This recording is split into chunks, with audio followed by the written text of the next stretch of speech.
আমার সাথে সম্পর্কের জন্য তুজানির ময়দানে আশিকদের এক মেলা। ওরে আমার সাথে সম্পর্ক তৈরি করার জন্য উলামায়ে কেরাম কত পীর মাশায়েখরা চেষ্টা করলো।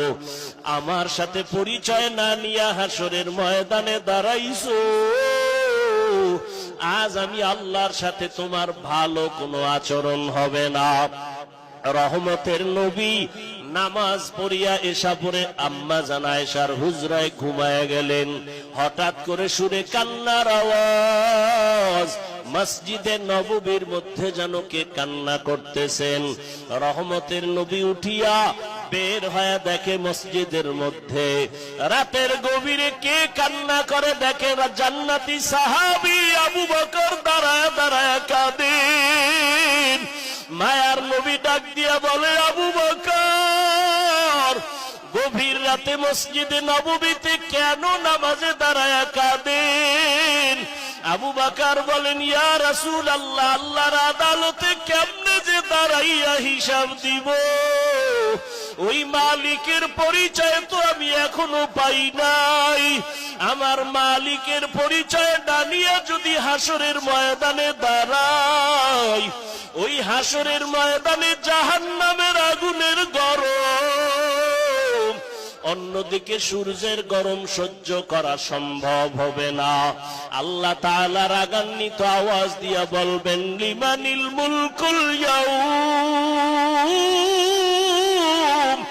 লিল্লাহিল ওয়াহিদিল কাহ্হার।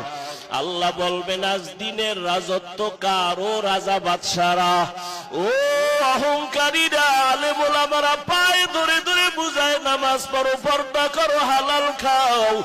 অহংকারী ভাব নিয়ে বলো নামাজ পড়ার দরকার নাই, রোজা রাখো না, পর্দা করো না।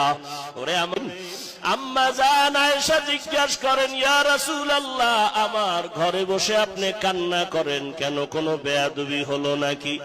আম্মা জান আয়েশার জবাবে নবী বলেন, ও আয়েশা,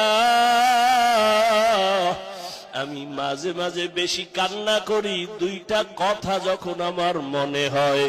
এক নম্বরে, ও আয়েশা, আমার জীবন ছিল একটা দুঃখের সময়ের জীবন। তুমি তখন দুনিয়ায় ছিলে না রে আয়েশা। এমন একটা সময় ছিল দুনিয়াতে আসি আমি বাবা বলে ডাক দিতে পারি নাই।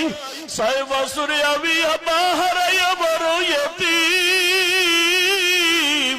তায়েফের ময়দানে আমাকে পাথর মেরে রক্ত ঝরায়। ওরে আমার তখন ডানেও কেউ নাই, আমার আপনজনেরা দুশমন পথে কাটা দেয়। আমাকে মারার জন্য কত ষড়যন্ত্র করলো।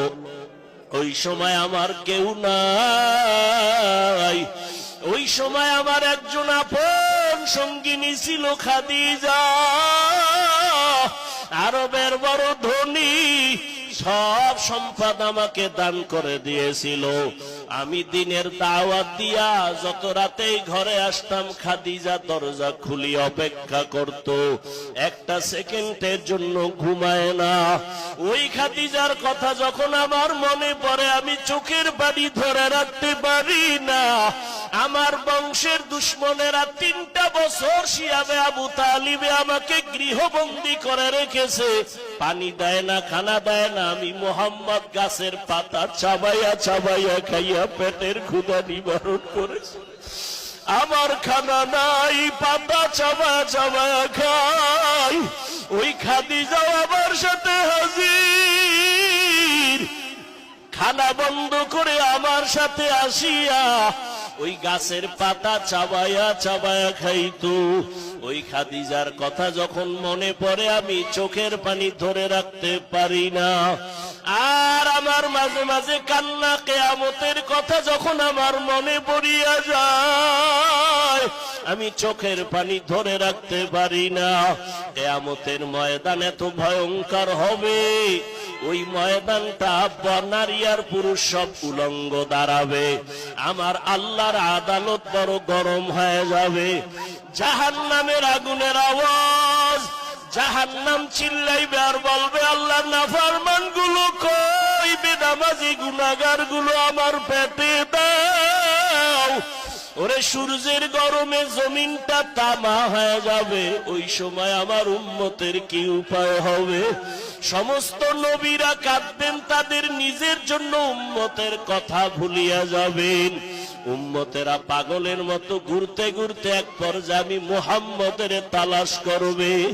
আম্মা জান আয়েশা রাদিয়াল্লাহু আনহা বলেন, নবী আপনাকে কোথায় পাওয়া যাবে?